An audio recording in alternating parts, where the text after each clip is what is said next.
Well, I'm going to talk to Ashleigh Shirley, and she is from Heritage Greenhouses up in Greenwood. I think you wrote down to Stephanie. So we got two gals from Greenwood. We're so happy to have you here.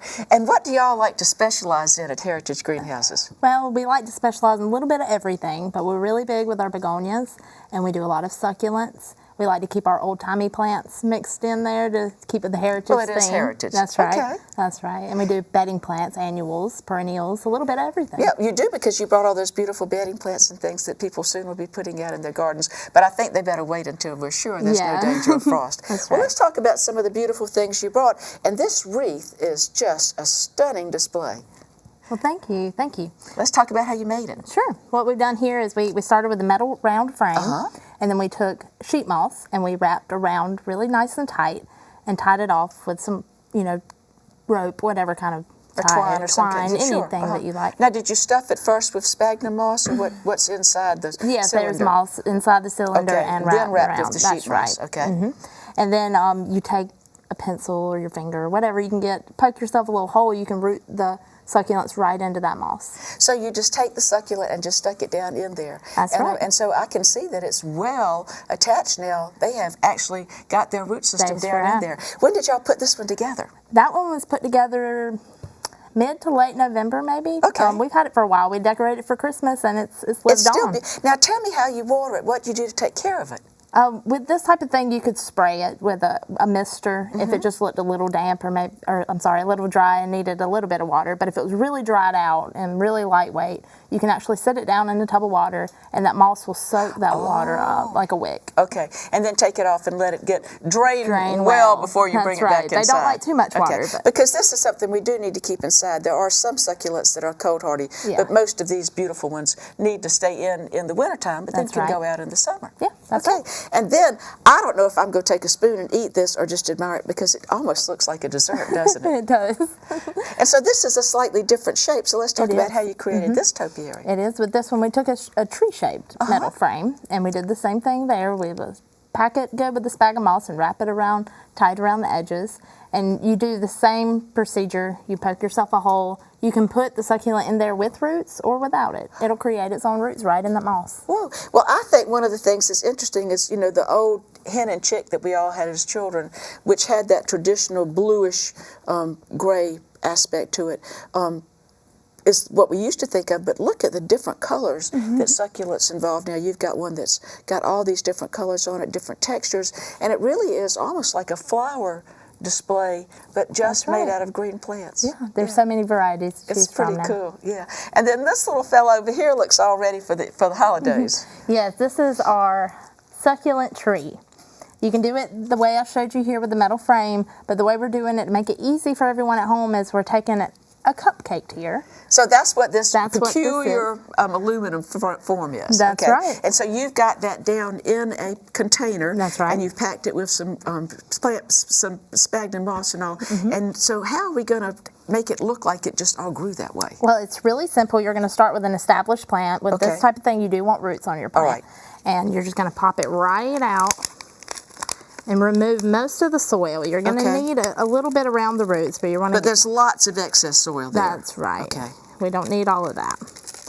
Then we're going to. So let's let people see kind of how. Okay. So you've got it about down to this point. Okay.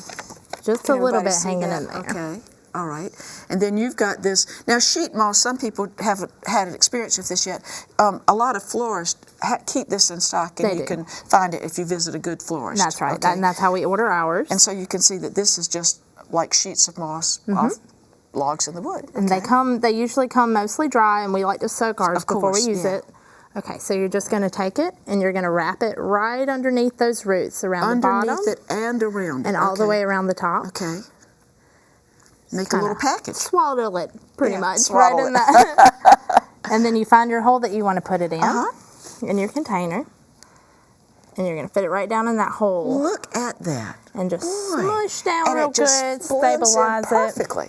That's right. too cool. And then you can come back around here because you're going to want that tree shape, you know, and you can create that with your moss. Okay. You can cover up any metal that's exposed or create any kind of depth that you want to. Now, this doesn't have to just be for Easter, and No. I bet there were some at Valentine's, so show people how that little cute trick you've got of how you can change the theme of these displays. What we do here is we try to find little miniatures, because they always work better in your containers. Oh, I see, it's got hairpins on it. That's right. We take stakes. Sometimes we use florist stakes. The famous hot glue. That's I right. see you. Hot glue. Yeah. Okay. And then you can stake them down in there and change your decorations out for each holiday. Isn't that fun? Yeah. So you've got a centerpiece no matter what the occasion is. That's right. And really pretty easy to change. That's right. Let's talk a little bit about why people just love succulents, because I think that they don't understand. Some people don't understand how easy it is to have new ones to share with friends. It definitely is easy. A lot of times the leaves on your succulents will kind of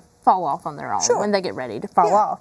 But you can pop them off if they don't, and you just lay them straight into a flat of dirt. Just a regular potting soil. We use a regular potting soil. And you have to push it down real hard, or just put it on top of it? No, you can lay it right on top, maybe push it just a little bit, so it doesn't, but you don't actually shake out. plant it. You just kind of push, just press you down want to put a little it bit. face up. Face up, face up. That's right. Whichever way it grows on the plant, you want to lay it down in there just like that. Okay. And give it about, anywhere from 3 weeks to a month, and you're going to start seeing some new growth here.